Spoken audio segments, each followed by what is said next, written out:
کہ یہ بھی حرام ہی ہوگا۔ سنن ابی داؤد کی حدیث ہے حضرت عدی بن حاتم کی، اس سے ہمیں اس اندیشے کا پتہ چلتا ہے کہ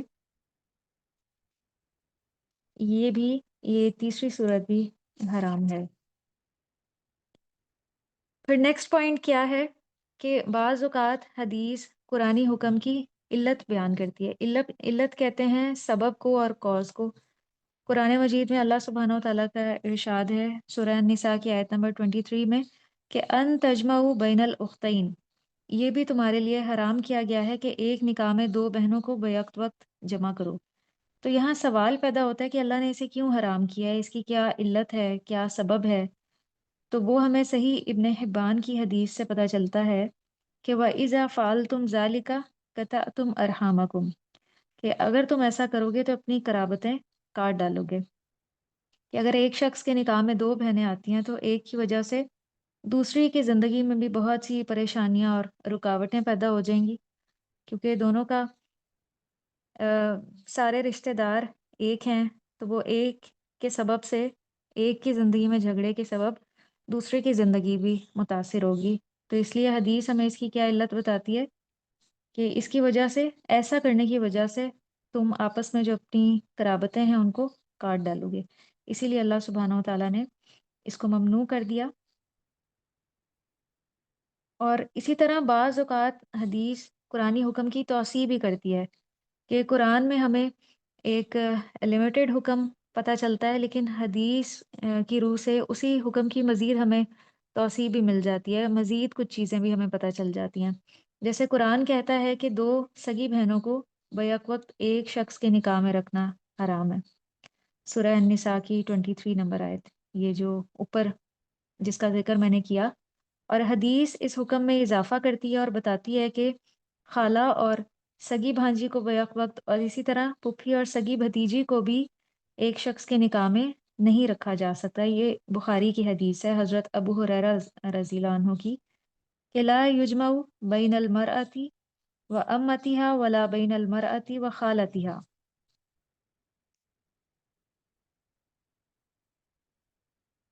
پھر نیکسٹ پوائنٹ جو قرآن اور حدیث کے باہمی تعلق کو ظاہر کرتا ہے وہ یہ ہے کہ بعض اوقات حدیث کسی قرآنی حکم کی علت یا سبب بیان کرتی ہے جیسے پیچھے گزرا، اور بعض اوقات علت کی مقدار کا بھی تعین کرتی ہے، جیسے قرآن میں سورہ المائدہ میں جہاں شراب کا ذکر ہے کہ انما الخمر، قرآن نے شراب کو جو ہے حرام ٹھہرایا ہے۔ اور حدیث سے ہمیں پتہ چلتا ہے کہ کلو مسکرن خمرن و کلو خمرن حرام۔ تو قرآن کی جو آیت ہے اس سے شراب کی حرمت تو پتہ چل رہی ہے، لیکن حدیث میں ہمیں اس کی جو ہے وہ مقدار کا بھی تعین ہو جاتا ہے۔ جیسے ہو سکتا ہے کہ کچھ لوگوں کے ذہن میں یہ آیت پڑھ کے یہ سوال اٹھے کہ تھوڑی پینے میں تو کوئی حرج نہیں ہے۔ تو سنت اس کا جواب یہ دیتی ہے کہ ما اسکرا کثیرہ فقلیلہ حرام، کہ جس شے کی کثیر مقدار نشے کا باعث بنے اس کی قلیل مقدار بھی حرام ہے۔ یہ سنن نسائی کی حدیث تھی۔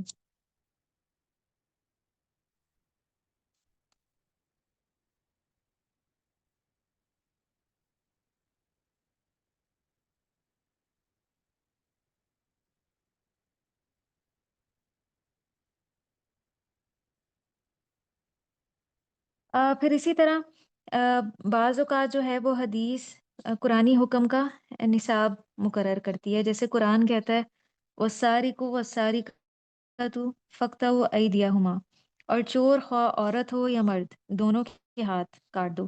تو بظاہر قرآن کے اس حکم سے معمولی چوری پر بھی ہاتھ کاٹا جا سکتا ہے، کیونکہ مزید وضاحت یہاں قرآن سے نہیں معلوم ہو رہی، صرف ایک حکم پتہ چل رہا ہے کہ چور خواہ عورت ہو یا مرد دونوں کے ہاتھ کاٹ دو، لیکن یہ بات درست نہیں ہے۔ حدیث نبوی صلی اللہ علیہ وسلم سے چوری کی سزا کا نصاب ہمیں پتہ چلتا ہے۔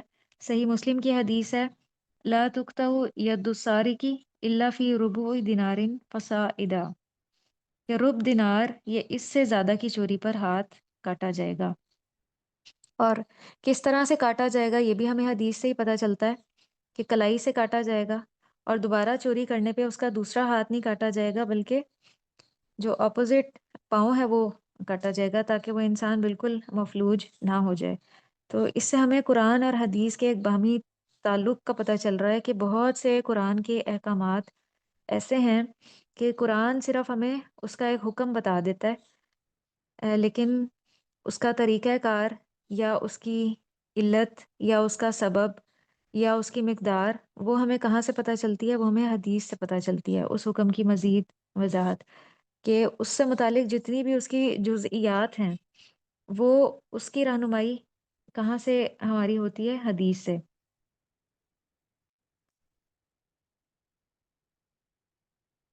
پھر اسی طرح حدیث قرآنی حکم کے فرض اور مستحب صورتوں کا تعین کہتی ہے۔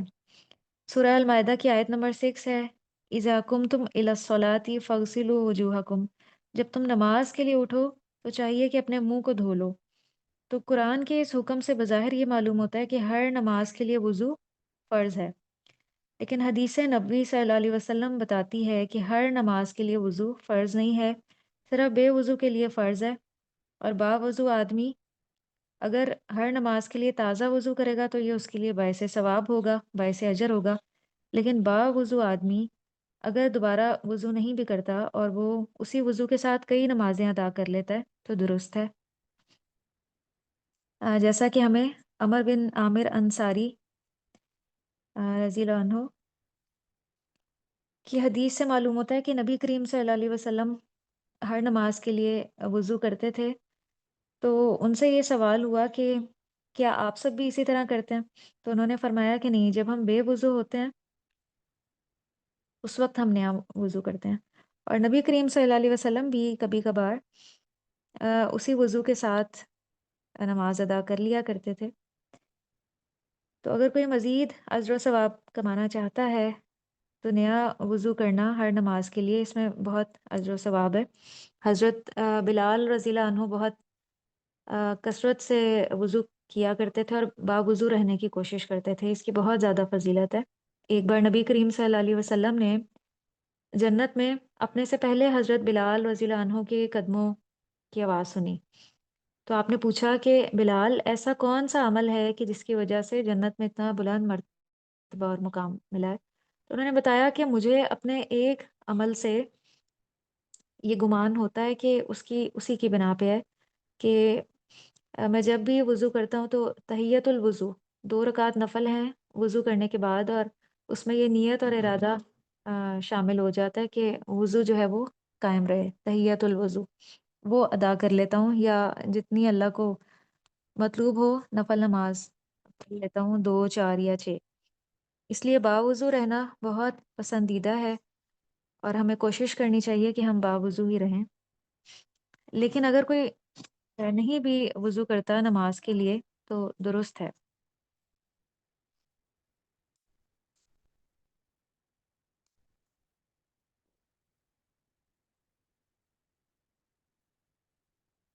پھر اس سے ریلیٹڈ لاسٹ پوائنٹ ہے کہ بسا اوقات قرآن اور حدیث کی تطبیق بھی ہو سکتی ہے۔ قرآن اور حدیث دونوں ہی چونکہ وحی الہی پر مبنی ہیں اور ان دونوں کے درمیان تصادم نہیں ہو سکتا، یعنی دونوں ایک دوسرے کے اگینسٹ نہیں ہو سکتے۔ جیسے ہمیں صحیح بخاری کی ایک حدیث پتہ چلتی ہے کہ ان المیت لا یعذب ببکاء اہلہ، یقیناً اہل خانہ کے رونے پیٹنے سے میت کو عذاب دیا جاتا ہے، یہ صحیح بخاری کی حدیث ہے۔ تو قرآن کی سورہ نجم ہمیں کہتی ہے کہ اللہ تزر وازرۃ وزر اخری، کوئی نفس کسی دوسرے نفس کا بوجھ نہیں اٹھائے گا، مطلب ایک کے رونے پیٹنے سے کسی دوسرے کو عذاب کس طرح سے ہو سکتا ہے؟ یہ قرآن کہہ رہا ہے۔ اب بظاہر ان دونوں میں ایک کانٹروڈکشن ہمیں نظر آ رہی ہے، اپوزٹ ہونا نظر آ رہا ہے، لیکن یہاں پہ امام بخاری نے اس کی تعویل بھی کی ہے، جہاں پہ وہ یہ حدیث لے کر آئے ہیں کہ اہل خانہ کے رونے پیٹنے سے میت کو عذاب دیا جاتا ہے، وہ اس کی انہوں نے تعویل بھی یہاں بیان کی، اور بہت خوبصورت تعویل امام بخاری رحمہ اللہ نے کی ہے۔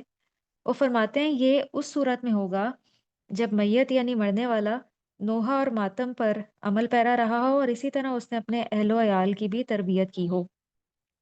تو اگر تو اس میت اور مرنے والے کا یہ معاملہ تھا کہ وہ اپنی زندگی میں اپنے گھر والوں کے ساتھ اسی طرح کا عمل کرتا رہا یا اپنے گھر والوں کو منع نہیں کرتا تھا ایسے اعمال پہ، تب اس کو عذاب دیا جائے گا۔ لیکن اگر اس کا اپنا معاملہ سنت کے مطابق تھا تو میت کے رونے پیٹنے کی وجہ سے یا نوحہ کرنے کی وجہ سے اس میت کو عذاب نہیں ہوگا۔ تو بسا اوقات ہمیں قرآن اور حدیث کے کسی حکم میں کانٹراڈکشن نظر آتی ہے، تو وہ بظاہر ظاہری صورت ہو سکتی ہے، اس کے لیے ہمیں پھر علماء کرام سے رجوع کرنا چاہیے، یا جو احادیث کی شرح ہوتی ہے، شرح جس میں حدیث سے نکلنے والے احکامات بتائے جاتے ہیں، مسائل بتائے جاتے ہیں، اس میں بسا اوقات اس کی وضاحت کر دی جاتی ہے، جیسے یہ بھی امام بخاری رحمہ اللہ نے یہاں پہ اس کی ایک تعویل بیان کر دی ہے۔ تو اس طرح جب ہم پڑھیں گے تو وہ کانٹراڈکشن دور ہو جائے گی۔ تو قرآن اور حدیث کا آپس میں ایک بہت ہی گہرا تعلق ہے، بہت ہی گہرا کنیکشن ہے۔ قرآن میں ہمیں نماز کا ایک اجمالی حکم پتہ چل جاتا ہے، لیکن اس کی مزید ساری تفصیلات کہ نبی کریم صلی اللہ علیہ وسلم کون کون سی دعائیں نماز میں پڑھتے تھے، رکوع میں آپ کون سی دعائیں پڑھتے تھے، سجدہ میں آپ کون سی دعائیں پڑھتے تھے، یہ ساری دعائیں، اور جب آپ تشہد میں بیٹھتے تھے تو اپنی انگلی سے اشارہ کس طرح سے کرتے تھے، یہ سارا جو ہے نا ہمیں حدیث سے ہی پتہ چلتا ہے۔ یہ آپ کی بک میں جو دیا گیا ہے اس کو آپ ریڈ کر لیجیے گا۔ یہاں تک آپ کو کلیئر ہے؟ جی میم کلیئر تو ہوا ہے، لیکن آپ نے یہ جو لیکچر کا کافی پورشن کسی اور بک سے پڑھایا ہے وہ بھی بتا دیں، کیونکہ لاسٹ ٹائم بھی میم رحیق المختوم سے کچھ پڑھاتی تھی، کچھ ہمارے سلیبس کی بک سے، تو ہمارے پاس دونوں ہونے کی وجہ سے آسانی رہتی تھی۔ تو اب کافی ڈیٹیل آپ نے میرے خیال کسی اور بک سے بتائی ہے، تو وہ بھی بتا دیں کون سی بک ہے۔ جی چلیں ٹھیک ہے، میں آپ کے گروپ میں بھیج دوں گی انشاءاللہ۔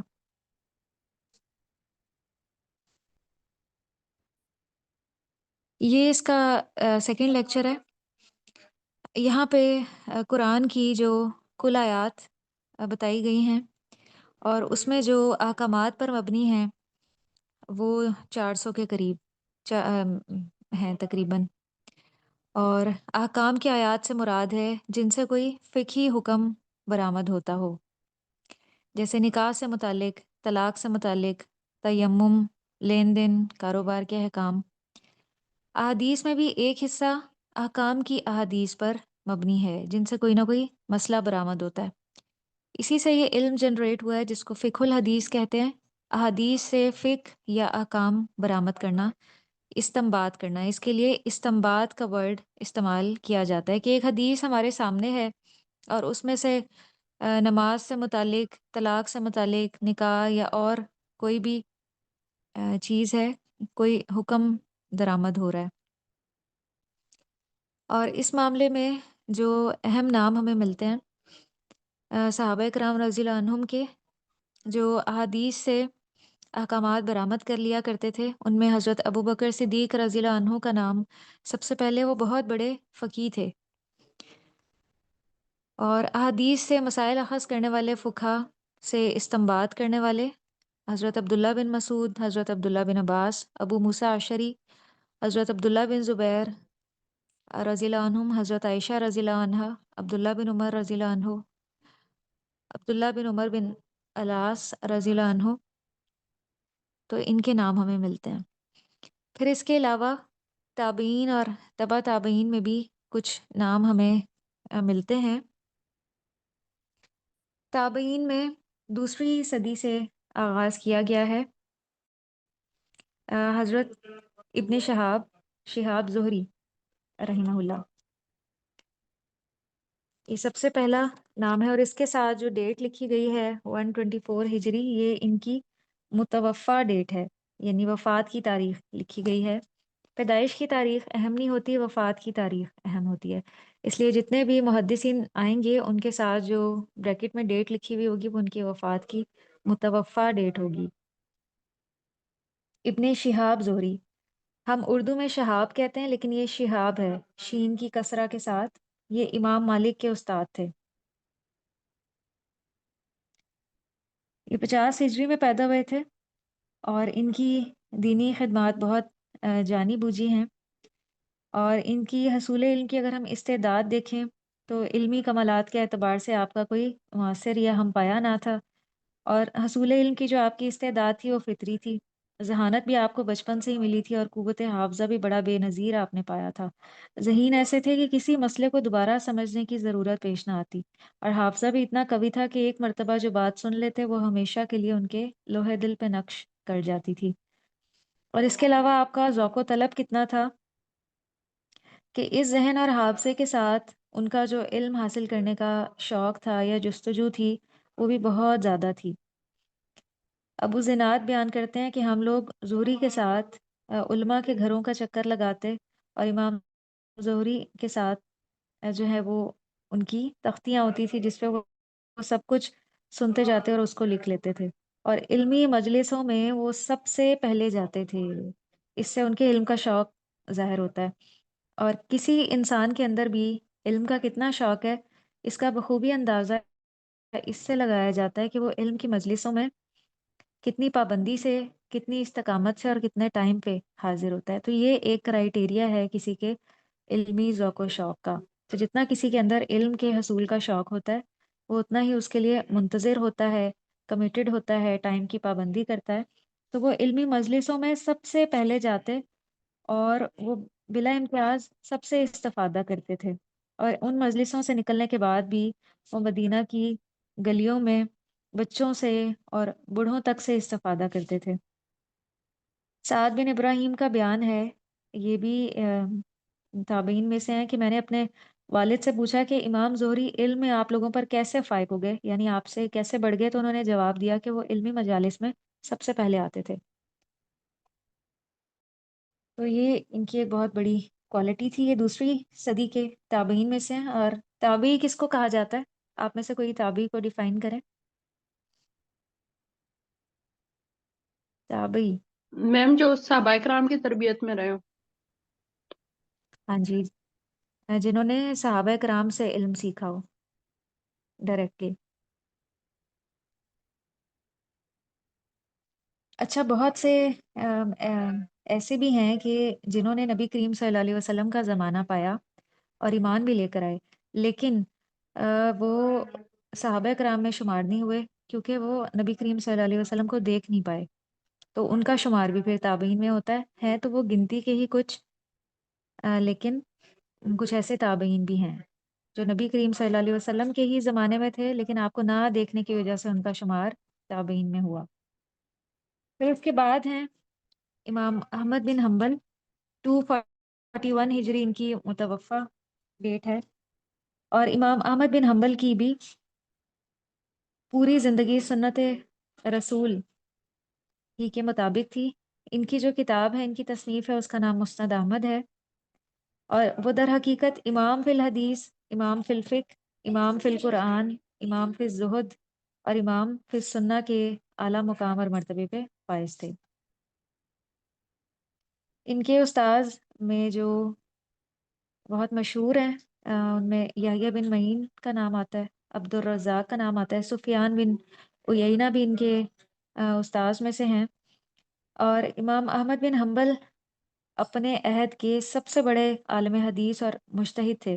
مجتہد کہا جاتا ہے جو قرآن اور حدیث میں سے مسائل کو اخذ کر کے اجتہاد کرے، مسائل اس میں سے برآمد کرے، اور سنت نبوی سے عملی اور علمی دونوں طرح کا لگاؤ تھا، اسی لیے انہیں امت کی طرف سے اہل سنت والجماعہ کا لقب ملا ہے۔ ان کے اندر جو ہے وہ جذبہ جہاد بہت زیادہ تھا، کیونکہ ان کے والد فوج کے ایک سپاہی تھے جو جوانی میں ہی انتقال کر گئے تھے، اور اس وقت ان کی عمر جو ہے وہ 2 برس تھی، اور ان کی والدہ نے ہی ان کی تعلیم و تربیت کی ذمہ داری اٹھائی، اور ابتدائی تعلیم انہوں نے اسی سبب سے بغداد میں ہی حاصل کی۔ امام احمد جو ہیں وہ امام شافعی کے بھی شاگرد تھے، اور آپ کا شمار اپنے زمانے کے مشہور علماء حدیث میں ہوتا تھا، اور ان کی جو کتاب ہے اس کا نام مسند احمد ہے، ہم سب اس سے واقف ہیں، اور اس میں تقریباً 40,000 احادیث شامل ہیں، اور بغیر تکرار کے 28,000۔ تکرار کہتے ہیں ریپیٹیشن کو، کہ اگر ریپیٹیشن دیکھی جائے تو پھر 40,000 بنتی ہیں۔ بسا اوقات حدیث ایک ہی ہوتی ہے، تو وہ تکرار کس وجہ سے ہوتی ہے کہ اس کی سندیں مختلف ہوتی ہیں، کہ ایک سند میں ایک راوی ہوتا ہے، اور دوسری سند میں راوی تبدیل ہو جاتا ہے، جس کی وجہ سے وہ ایک نئی حدیث شمار ہوتی ہے۔ اور ان کا حافظہ جو ہے وہ بھی بہت غیر معمولی تھا، بہت ہی کم عمر میں، 7 سال سے بھی کم عمر میں انہوں نے قرآن حفظ کر لیا تھا۔ اور ان کو احادیث جو ہیں وہ زبانی بھی یاد تھیں، لیکن احادیث کو روایت کرنے کے معاملے میں اس قدر یہ احتیاط سے کام لیتے تھے کہ زبانی روایت نہیں کرتے تھے، بلکہ یہ جو اپنی لکھی ہوئی کتاب تھی وہاں سے احادیث کو بیان کیا کرتے تھے۔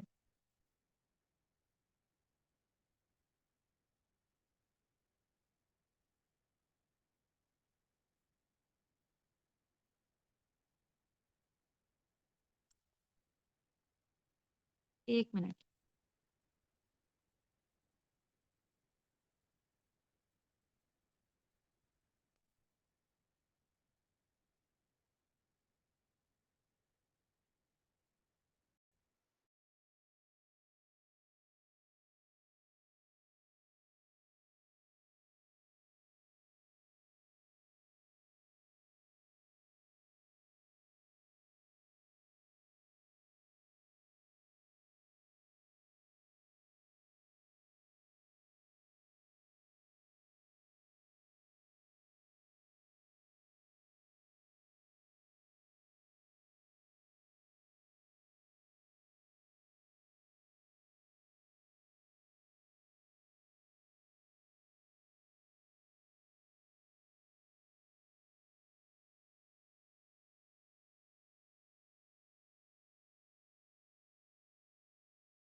جی، اس کے بعد جو ہمیں اگلا نام ملتا ہے امام بخاری رحمہ اللہ کا ہے، اور یہ امام احمد بن حنبل جو ہیں ان کے بارے میں لکھا گیا ہے کہ یہ تبع تابعین میں سے تھے۔ تبع تابعین وہ ہوتے ہیں کہ جنہوں نے تابعین کی صحبت اختیار کی، ان سے علم سیکھا، اور تبع تابعین وہ ہوتے ہیں جو تبع تابعین کی صحبت میں رہے اور ان سے علم سیکھا۔ امام بخاری سے آپ سب واقف ہیں، متوفہ 256 ہجری۔ حضرت امام محمد بن اسماعیل بن ابراہیم بخاری ان کا نام تھا، اور یہ جمعے کے روز پیدا ہوئے تھے، اور آپ نے بھی بے مثال حافظہ پایا تھا، 10 سال کی عمر سے پہلے ہی حدیثیں یاد کرنی شروع کر دی تھی۔ تو اس سے ہمیں یہ اہم بات پتہ چلتی ہے کہ ہمیں بھی اپنے بچوں کو ان میں حدیث کا ذوق و شوق پیدا کرنے کے لیے ان کو احادیثیں یاد کروانی چاہیے، بہت چھوٹی چھوٹی سی احادیثیں۔ جیسا کہ ایک بک ہے، آج کل بہت سی اس طرح کی بکس ہیں جس میں 2 2 3 3 الفاظ پہ مشتمل بچوں کے لیے وہ کتابیں بنائی گئی ہیں، اور اس میں بہت چھوٹی چھوٹی سی احادیث ہیں تاکہ بچے ان کو یاد کریں اور ان کے اندر بھی یہ ذوق و شوق پیدا ہو۔ تو یہ کوشش جو ہے نا وہ ایک ماں کر سکتی ہے، کیونکہ بچے ماں کی زیر تربیہ رہتے ہیں دن کا بیشتر حصہ، تو ہمیں یہ کوشش کرنی چاہیے تاکہ ان کے اندر حدیث کی محبت پیدا ہو۔ اور امام بخاری کو اگر دیکھیں تو ان کے والد نہیں تھے، ان کی ساری تربیت ان کی والدہ نے ہی کی تھی، اور انہوں نے 1,000 سے زائد استادوں سے حدیثیں لکھی تھیں، اور آپ کو 1 لاکھ صحیح احادیثیں سند کے ساتھ یاد تھیں، اور 2 لاکھ تقریباً غیر صحیح حدیثیں یاد تھیں۔ ایک بار انہوں نے اپنے خواب کا ذکر کیا، وہ کہتے ہیں کہ میں نے نبی کریم صلی اللہ علیہ وسلم کو خواب میں دیکھا جیسے میں آپ کے سامنے کھڑا ہوں، اور میرے ہاتھ میں ایک پنکھا ہے جس سے میں مکھیاں اڑا رہا ہوں۔ تو میں نے اس خواب کی تعبیر بعض تعبیر بتانے والوں سے پوچھی، انہوں نے کہا کہ تم نبی کریم صلی اللہ علیہ وسلم پر سے جھوٹ کو اڑا دو گے، یعنی ان روایتوں کو جو لوگ خود گھڑ کر آپ سے منسوب کرتے ہیں، موضوع قسم کی روایتیں جو من گھڑت ہوتی ہیں، جھوٹی ہوتی ہیں، جن میں سچ نہیں ہوتا۔ تو وہ کہنے لگے کہ اس خواب نے مجھے اس کتاب کی تالیف پر مستعد کیا، یعنی تیار کیا، اور پھر انہوں نے صحیح بخاری کی تصنیف کی طرف ان کا رجحان پیدا ہوا۔ اور قرآن کے بعد جو موسٹ اوتھینٹک کتاب ہے وہ امام بخاری کی صحیح بخاری ہے۔ اس کتاب کا اتنا بلند مقام اور مرتبہ ہے، اور امام بخاری فرماتے ہیں کہ میں نے اس کتاب میں کوئی حدیث نہیں لکھی جب تک کہ غسل نہیں کیا اور 2 رکعتیں نہیں پڑھی۔ انہوں نے اس کتاب میں احادیث کو درج کرنے کے لیے اتنا اہتمام کیا ہے۔ امام بخاری کے جو مشہور شاگرد ہیں ان میں امام ترمذی اور امام مسلم کا نام بھی ملتا ہے۔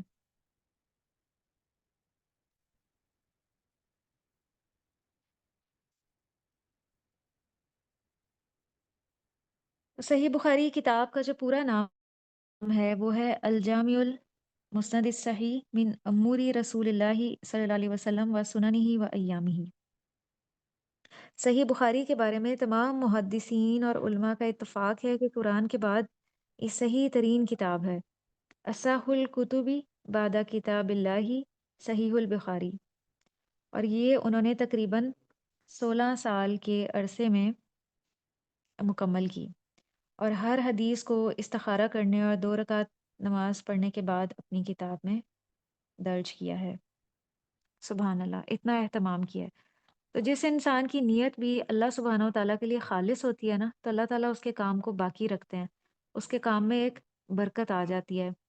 اور جس انسان کا کام یا اس کی نیت اللہ کے لیے خالص نہ ہو تو ایسے کام سے برکت اٹھا لی جاتی ہے، وہ باقی نہیں رہتا۔ تو ہم بے شک دین کا چھوٹا سا ہی کوئی کام کریں، چھوٹی سی ہی کوئی خدمت ہو جسے کوئی بھی نہ جانتا ہو سوائے ہمارے رب کے، لیکن اس میں ہم اپنی نیت اللہ کے لیے خالص رکھیں کہ میرا یہ جو کام ہے اس کے پیچھے اللہ سبحانہ و تعالیٰ کی رضامندی ہے، کہ اللہ تعالیٰ مجھ سے راضی ہو جائیں، اللہ کے دین کا فائدہ ہو، زیادہ سے زیادہ لوگ اس سے مستفید ہوں۔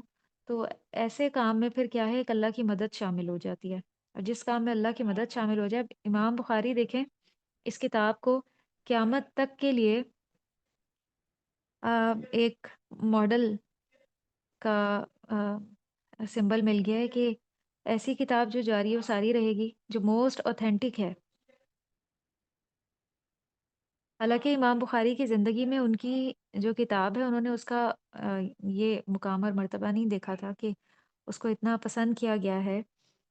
تو یہ تو ان کے اس دنیا سے جانے کے بعد سب ہوا، وہ تو انہوں نے جو کام کرنا تھا وہ اس کو کر گئے، اور اللہ سبحانہ و تعالیٰ کی توفیق سے پھر اس کتاب کو اتنی مقبولیت حاصل ہوئی۔ امام نسائی نے بھی بالکل امام بخاری کی طرح ہی کام کیا ہے، اسی طرح سے احکام بیان کیے ہیں۔ امام نسائی 303 ہجری ان کی متوفہ ڈیٹ ہے۔ پھر 4 صدی کے جو امام ہیں،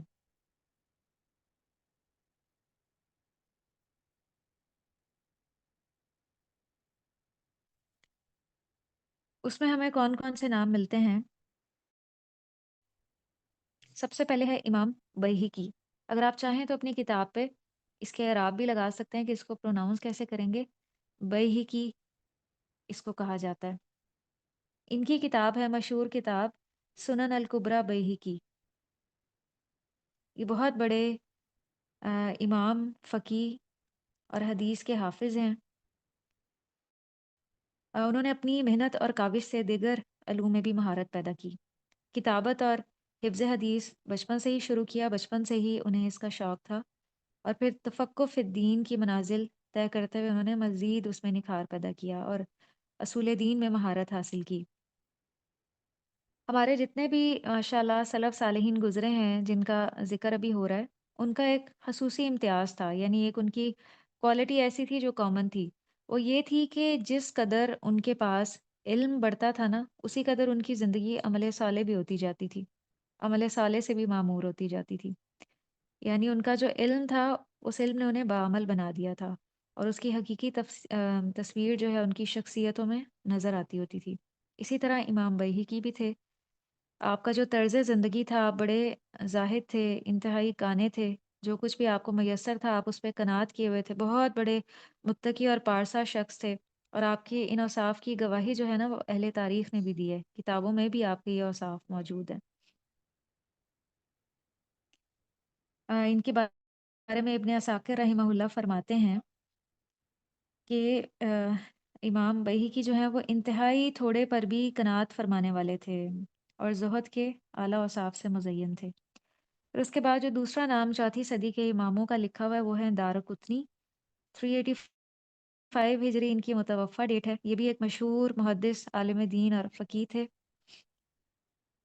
بغداد میں پیدا ہوئے، اور علوم حدیث کے ساتھ ساتھ انہوں نے نحو میں، ادب میں، تفسیر، قرات اور فقہ میں بھی مکمل مہارت حاصل کی تھی۔ امام حاکم نے ان کے بارے میں کہا ہے کہ انہوں نے ان جیسا کوئی آدمی نہیں دیکھا، اور امام ذہبی نے بھی ان کی تعریف کی ہے۔ پھر اس کے بعد امام ابن حبان ہے رحمہ اللہ۔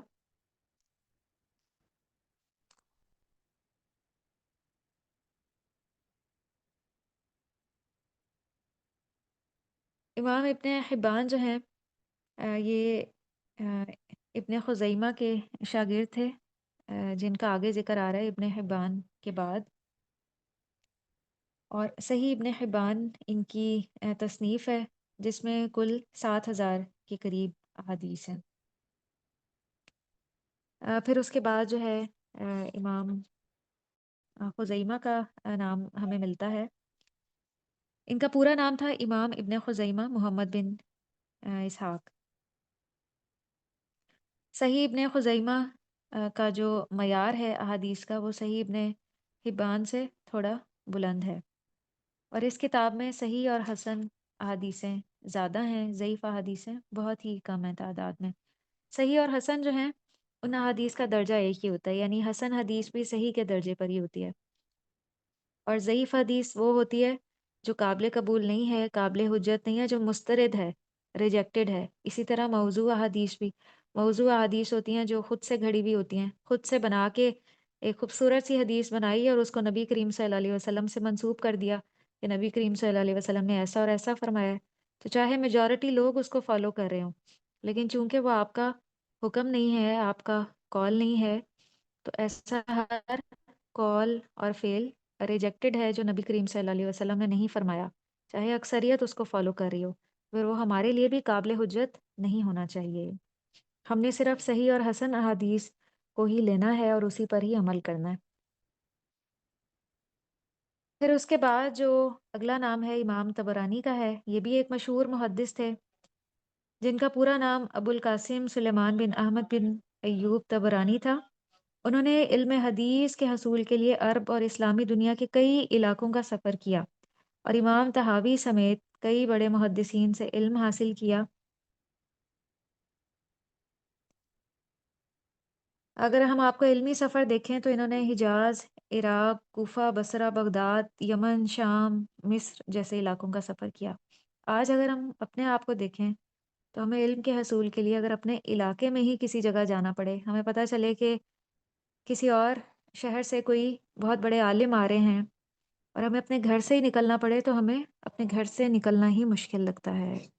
تو یہ دیکھیں، یہ لوگ ہمارے محدثین اپنی علم کی طلب میں کتنے خالص تھے کہ انہوں نے پھر حقیقی اس کے لیے جستجو کر کے دکھائی کہ طویل سفر بھی رکاوٹ نہیں بنتا تھا۔ کئی بار ان کا زیادہ راہ ختم ہو جاتا تھا راستے میں، جو سامان وہ لے کے نکلتے تھے تب سفر اس طرح نہیں تھے جیسے آج کل ہیں۔ آج کل تو بہت آسان ہے، راستے میں جو چیز ہم چاہیں اس کو لے سکتے ہیں اپنی ضرورت کی، لیکن تب بسا اوقات پاؤں میں جوتی بھی ٹوٹ جاتی تھی اور بہت طویل اور مشقت والا سفر ہوتا تھا، اور کئی بار محدثین صرف ایک حدیث کو سننے کے لیے دور دراز کا سفر کیا کرتے تھے، 1,000 میل کا۔ ایک بار امام بخاری رحمہ اللہ نے ایک حدیث سنی اور ان کو پتہ چلا کہ یہ حدیث فلاں شیخ بیان کرتے ہیں، تو انہوں نے چونکہ جس سے حدیث سنی تھی انہوں نے اپنی کتاب میں لکھا ہوا تھا، تو انہوں نے کہا کہ میں خود اس حدیث کا سماع یعنی سننا چاہتا ہوں اس شیخ سے، تو کئی ہزار میل کا سفر کر کے وہ اس جگہ پہ پہنچے اور خود جا کے ان شیخ سے وہ حدیث سنی۔ اور ان کو جا کے انہوں نے بتایا کہ میں نے آپ کی نسبت سے یہ حدیث سنی ہے، تو کیا آپ نے یہ فرمائی ہے؟ انہوں نے کہا جی بالکل میں نے یہ فرمائی ہے۔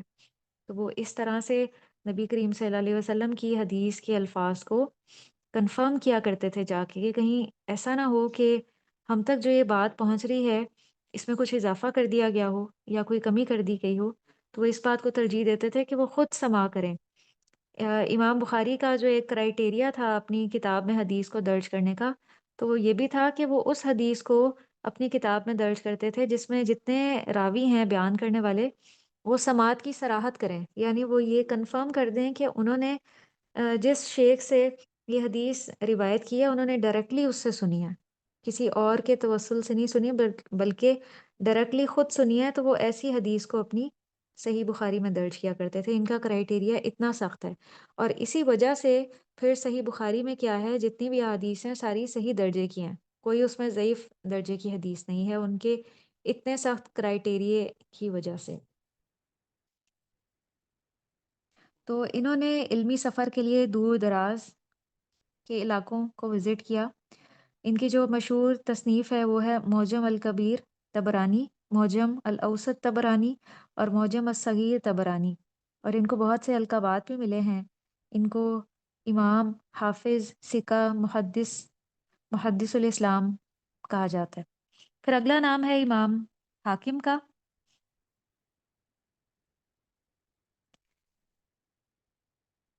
امام حاکم کی جو کتاب ہے اس کا نام ہے مستدرک حاکم۔ انہیں حاکم اس لیے کہتے ہیں کہ یہ نہ صرف عالم تھے بلکہ اپنے علاقے کے حکمران بھی تھے، اسی سے ان کا نام پھر حاکم پڑ گیا۔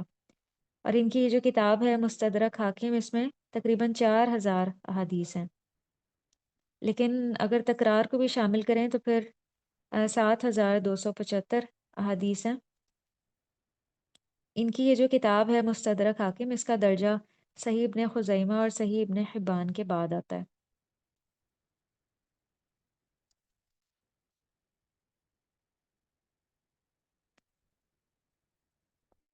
پھر 5ویں صدی کے جو عالم ہیں امام عبدالغنی مقدسی، 600 ہجری ان کی متوفہ ڈیٹ ہے۔ عمدۃ الاحکام ان کی کتاب ہے جس میں احادیث بھی ہیں اور اس سے نکلنے والے مسائل بھی ہیں۔ ان کی پیدائش جو ہے وہ بیت المقدس کے قریب ایک علاقے میں ہوئی تھی، اور آپ کا تعلق جس خاندان سے تھا وہ علم و تقوی میں بہت مشہور تھا، اور پھر آپ نے اپنے خاندان کے ساتھ دمشق ہجرت کی۔ ان کی جو اہم تصانیف ہیں اس میں عمدۃ الاحکام کا نام ملتا ہے، اور اس کتاب کو بہت شہرت حاصل ہوئی ہے۔ یہ مختلف مدارس کا مرکز رہی ہے یہ کتاب۔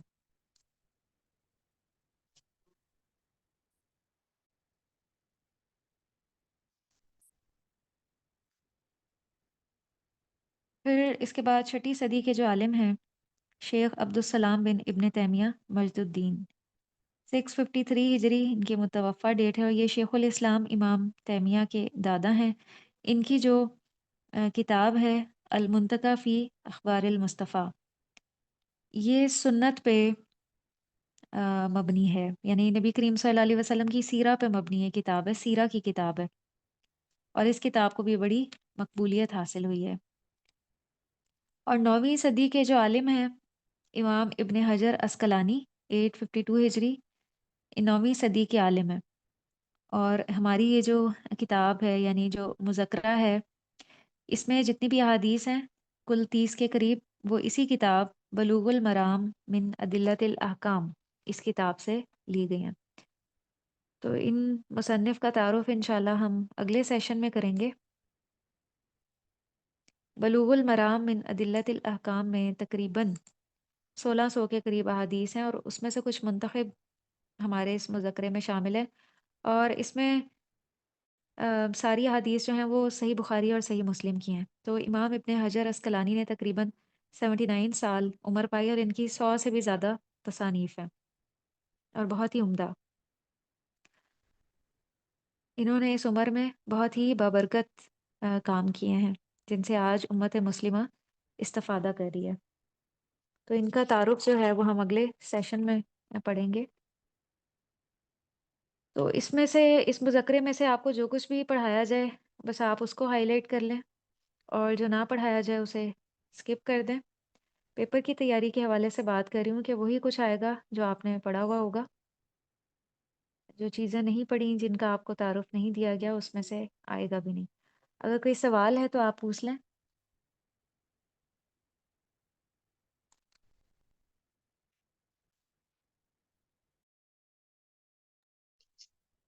میم یہ آپ کیا کہہ رہی ہیں کہ جو آپ نے تو کافی ڈیٹیل بتائی ہے نا، اس کتاب کے علاوہ بھی بتائی ہے، پہلے بھی جو حدیث آپ نے بتائی تھی وہ اس کتاب میں تو نہیں ہے، جی، تو پیپر لیکن اسی آپ کا کتاب سے پیپر جو بنے ہے نا گا؟ وہ اس کتاب میں سے ہی آئے گا۔ جی جی، اچھا، پیپر اسی کتاب میں سے آئے گا۔ اور اسٹڈی کے لیے آپ بک بتا دیں گی ایسے ہی؟ جی، جو جیسے میں نے آپ آج لیکچر، شروع میں ڈیٹیل بتائی تھی نا، تو وہ میں گروپ میں آپ کے سینڈ کر دوں گی انشاءاللہ۔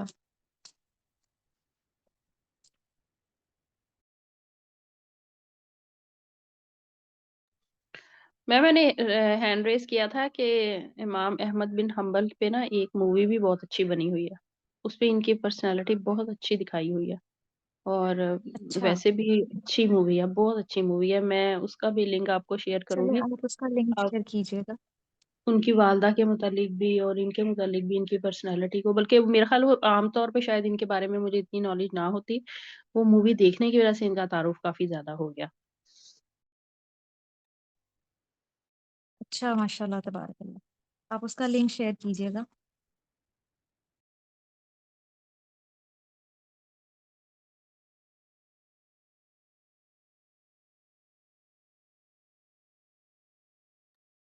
اچھا، آپ سب کو سیاہ ستہ کی کتابوں کا تعارف ہے کہ سیاہ ستہ میں کون کون سی کتابیں شامل ہیں؟ سیاہ ستہ، جی میم، جس میں جو 6 کتابیں۔ مسلم صحیح بخاری وغیرہ۔ جی، سب سے پہلے بخاری، پھر مسلم، پھر ابو داؤد، نسائی، ترمذی اور ابن ماجہ کو سیاہ ستہ کہا جاتا ہے، لیکن ان کو کتب ستہ کہنا زیادہ مناسب ہے۔ عام طور پہ لوگ سیاہ ستہ کہتے ہیں، سیاہ کا مطلب ہوتا ہے کہ صحیح کتابیں، لیکن اس میں صحیح جو ہیں صرف بخاری اور مسلم ہے، باقی ابو داؤد، نسائی، ترمذی اور ابن ماجہ میں ضعیف احادیث بھی پائی جاتی ہیں تو بہت کم، لیکن پھر بھی پائی جاتی ہیں، تو ان کو کتب ستہ کہنا زیادہ مناسب ہے۔ اور عام طور پہ ایک ٹرم سنن اربع کی بھی استعمال ہوتی ہے، تو سنن اربع میں 4 کتابیں ہیں بخاری اور مسلم کے علاوہ، ابو داؤد، نسائی، ترمذی اور ابن ماجہ، جس میں صحیح، حسن اور کچھ ضعیف روایات بھی شامل ہیں۔ اور ہمارے عصر حاضر کے ایک بہت بڑے محدث شیخ البانی رحمہ اللہ، انہوں نے ہمارے لیے بہت آسانی کر دی ہے کہ انہوں نے یہ کتب ستہ کے اوپر حکم لگا دیے ہیں کتابوں پہ۔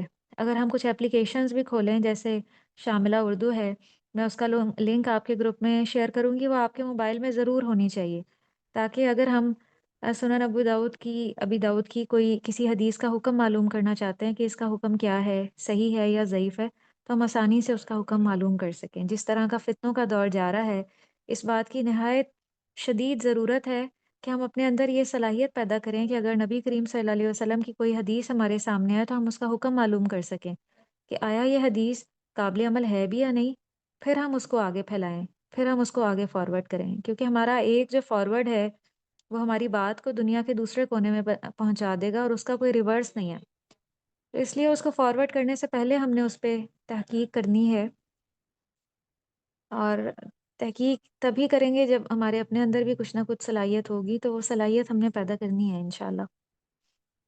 ہم سب نبی کریم صلی اللہ علیہ وسلم سے محبت رکھتے ہیں، اللہ تعالیٰ نے فرمایا ہے کل ان کنتم تحبون اللہ فاتبعونی یحببکم اللہ، اگر تم اللہ سے محبت رکھتے ہو تو نبی کریم صلی اللہ علیہ وسلم کی اتباع کرو۔ ہم سب آپ کی اتباع کرنے کے خواہش مند ہیں، لیکن آج کل جس طرح کا دور جا رہا ہے، کوئی بھی بات بغیر سوچے نبی صلی اللہ علیہ وسلم سے منسوب کر دی جاتی ہے حدیث بنا کے، تو آپ نے فرمایا تھا کہ جو مجھ پہ جھوٹ باندھے وہ اپنا ٹھکانہ جہنم میں بنا لے، اتنی سخت وعید ہے، تو اس لیے ہم نے آنکھیں بند کر کے حدیث کو قبول نہیں کر لینا، بلکہ ہم نے جاننے کی کوشش کرنی ہے انشاءاللہ۔ تو یہ جو میں نے عصر حاضر کے محدث کا نام لیا، شیخ البانی رحمہ اللہ، انہوں نے یہ بہت بڑا کام سر انجام دیا ہے کہ انہوں نے حدیث پہ حکم لگا دیے، اور وہ ان کی رات دن کی محنت کا ثمر ہے، انہوں نے اس کے لیے رات دن ایک کیے ہیں۔ جی، کوئی سوال ہے تو پوچھ لیں پھر ہم اس کو اینڈ کرتے ہیں۔ میم یہ آپ نے اینڈ میں کیا بتایا ابھی؟ یہ شیخ البانی کے بارے میں؟ جی جی شیخ البانی رحمہ اللہ ہمارے عصر حاضر کے بہت بڑے محدث ہیں، جنہوں نے یہ کتب ستہ کی کتابوں پہ حکم لگا دیے ہیں۔ جیسے ہم ایپلیکیشن کھولتے ہیں شاملہ اردو، اور ہم اس پہ حدیث کو دیکھتے ہیں تو وہاں ہر حدیث کے ساتھ حکم لگا ہوا ہے، صحیح یا ضعیف، تو اس سے ہمیں پتہ چل جاتا ہے کہ یہ حدیث صحیح ہے یا ضعیف ہے۔ اچھا، انہوں نے یہ بتایا ہے کہ یہ حدیث صحیح ہے تو، انہوں نے لیکن بتایا، ہم البانی انہی کے حکم کو فالو کرتے ہیں، جیسے استاذہ فرحت ہاشمی بھی شیخ البانی کے حکم کو فالو کرتی ہیں صحیح اور ضعیف میں۔ اسی طرح اور بھی جتنے بڑے بڑے اسکالرز ہیں وہ انہی کی تحقیق کو فالو کرتے ہیں۔ آپ کو مختلف اپلیکیشنز میں بھی جو حکم لگے ہوئے نظر آئیں گے وہ شیخ البانی کے ہی ہیں۔ اسلام اچھا تو 360 ایپ عام طور پہ موبائلز میں ہوتی ہے، اسلام 360 پہ بھی جو حکم لگے ہوئے ہیں احادیث پہ وہ شیخ البانی رحمہ اللہ کے ہی ہیں۔ اچھا، شیخ البانی کے بارے میں تو ہم نے ابھی نہیں پڑھا نا، یہ آگے بڑھیں گے ہم مؤلف کا تعارف میں، ہے نا؟ نہیں، وہ مؤلف کا تعارف تو ابن حجر عسقلانی ہے، جو ہوں۔ بلوغ المرام کے مصنف ہیں، تو انہوں نے جو ہے یہ احادیث پہ کام کیا ہے، احادیث پہ حکم لگانے کے حوالے سے۔ تو ان کا پیریڈ کون سا ہے؟ یہ ہم نے پڑھا نہیں نا آج، بالکل بھی پڑھا نہیں ہے ان کے البانی کے بارے میں، ہے نا؟ آپ ان کے بارے میں سرچ کیجیے گا، شیخ آج البانی رحمہ اللہ، ان کی خدمات کہ انہوں نے کیا دین کے بارے میں خدمات سر انجام دی ہیں۔ چلیں ٹھیک ہے۔ ٹھیک ہے، السلام آپ سب علیکم نے ورحمۃ نیکسٹ کلاس میں انشاءاللہ میں پوچھوں گی شیخ البانی رحمہ اللہ کی خدمات۔ السلام علیکم ورحمۃ اللہ۔ وعلیکم السلام۔ میم، جس طرح یہ ایپ ہے اسلام 360 اور اس میں صحیح بخاری یا صحیح مسلم ہم کھول کے کوئی بھی مطلب ٹاپک پڑھ رہے ہوتے ہیں حدیث، تو اس میں نیچے لکھا ہوتا ہے کہ یہ صحیح حدیث ہے اور ضعیف احادیث بھی بعض اوقات کہیں لکھا ہوتا ہے، ہاں تو یہ جی، والی لکھا ٹرم ہوتا آپ ہے، بتا رہی ہیں، ہاں جی، یہی بتا؟ یہ شیخ البانی کی ہی تحقیق ہے، مختلف جی، اپلیکیشنز پہ انہی کی تحقیق کو جو ہے نا وہ فالو کیا جاتا ہے۔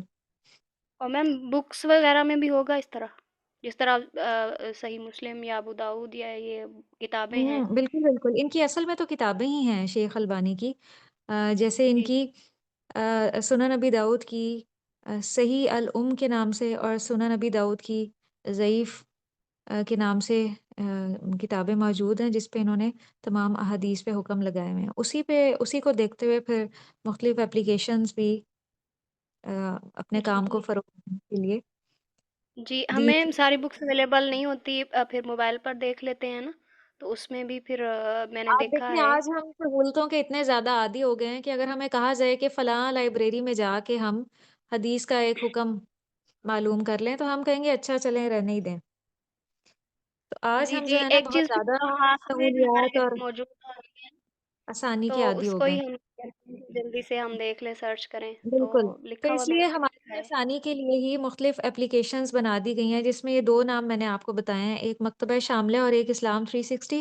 اس میں یہ ساری کتب ستہ پہ حکم لگے ہوئے ہیں، کوئی بھی حدیث ہے ہم جی اس پہ جا کے سرچ کرتے ہیں، اگر ہمیں حدیث کا نمبر پتہ ہے یا ہمیں اس کی عربی پتہ ہے، ہم جا کے اس حدیث کو وہاں تلاش کرتے ہیں تو بہت آسانی سے ہمیں 1 منٹ کے اندر حکم معلوم ہو جاتا ہے۔ تو یہ ہماری آسانی کے لیے ہی ہے، تاکہ ہم فوراً سے جو ہے اپنے مطلوبہ نتائج حاصل کر لیں، اور انشاءاللہ میں آپ کی پریکٹس کرواؤں گی ان اپلیکیشنز پہ کہ اس پہ ہم حدیث کو کس طرح سے تلاش کر سکتے ہیں، کس طرح سے ہم حکم معلوم کر سکتے ہیں انشاءاللہ۔ وآخر دعوانا ان الحمد للہ رب العالمین، سبحانک اللہم و بحمدک، نشہد ان لا الہ الا انت، نستغفرک ونتوب الیک، والسلام علیکم ورحمۃ اللہ وبرکاتہ۔